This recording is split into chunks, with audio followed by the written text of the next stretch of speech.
And welcome. David Levin here, Raise Your Inner Game today. This is Tuesday, so we're talking about the mental game of sports and competition. Fridays are for the rest of our lives. This week, I want to talk about Draymond Green, the basketball player for the Golden State Warriors, been in the league since 2012, four-time NBA champion, four-time NBA All-Star, two-time Olympic gold medalist. So he gave an interview a couple months ago with Rachel Nichols, the sports journalist. He had made a big improvement in his three-point shot. It's gone from like 20% to 45%, which is super impressive. So she was asking him about that, and his answer, I thought, was important and helpful to look at in several ways. So the main thing was that he said he worked on it. I mean, that's obvious, but again, think about where he is in his career. In the league for 12 years, multiple championships, all-star teams, Olympic gold medals, major star, 34 years old. But he's still looking for ways to improve his game. He wasn't happy with his three-point shooting, so he worked on it. That by itself is a powerful lesson. If you want to play at that level, or at your best level, whatever it is, you need to be humble enough to admit when there's a weakness in your game and focused and dedicated enough to go after it. So that's what he did.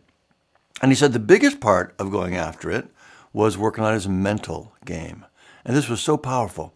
He talked about the specific kinds of problems he was having. There were particular things that would bother him, that would get in his head as he was preparing to shoot. He would sort of hide at times so he didn't have to take the shot in the first place. And this part was especially great, even more specific. He said, I took 7 threes in the last game, and I started 0 for 3. To take that fourth shot was a huge mental hurdle for me. Again, think about his position.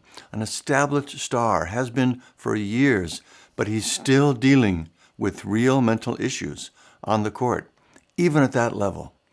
You should never beat yourself up for struggling with your mental game. Everyone does it at every level. But the flip side of that message is, yes, everyone struggles, but also it's not going to get better on its own. You need to do the work, and it can be a lot of work. He was emphatic about that. He said, I did a lot of work to get to this place, but it made the difference. He said, that fourth shot, after missing the first 3, I didn't even hesitate. Before, it'd be like, no, I can't miss any more of this game. I'm not going to take that. But this time, no hesitation, and it went in, and he kept going from there. You can imagine that's a huge change, especially when you think about how small the differences are between players at this level. Even a tiny improvement can make a big difference, but he nearly doubled his three-point percentage. And my favorite part is to think about how different he must feel now.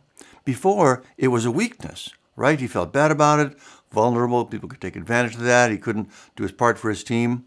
Now it's the opposite. It's a strength. And the best part of all, the change happened because he did the work. He earned this new level of play. That is about the best feeling there is, to be proud of ourselves for something like that. I'm also impressed that he would speak about it publicly. There is still a real stigma around the mental game in sports and mental health in general. I was talking with another coach who happens to work with NBA players, and she said she doesn't get any referrals from her clients because they don't want others to know they're working on their mental game. She's also not allowed to say who she's working with for the same reason.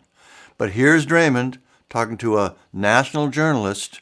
I saw this clip all over online, talking about working with the team psychiatrist, sharing his specific struggles. That's super impressive too. So quite a bit to celebrate and study from Draymond Green's example. Number 1, don't beat yourself up for struggling with your mental game. It happens to everyone at all levels, but you got to work on it. Number 2, be humble enough to admit when you have an issue. Number 3, be committed to excellence enough to go after it and do the work to make it better. Number 4, I guess find someone who can help you do that. Not everyone has a sports psychiatrist on staff. Our Raise Your Inner Game Sports Academy training is perfect for athletes. RaiseYourInnerGame.com for more on that. If you're not an athlete, our executive coaching and the Raise Your Inner Game book are also incredibly effective. DavidLevin.com for those. And then lesson number 5, tell others about what you're doing. It's great to break through with our own issues and take our performance and happiness to a higher level. But if we keep it all to ourselves, we miss a great opportunity to help so many others who are having the same struggles. So do the work yourself for sure, but multiply the benefits by letting others know how helpful it was too. All right, I hope that was helpful. Let me know if you have any questions. Otherwise, keep up the good work, and I'll see you next time.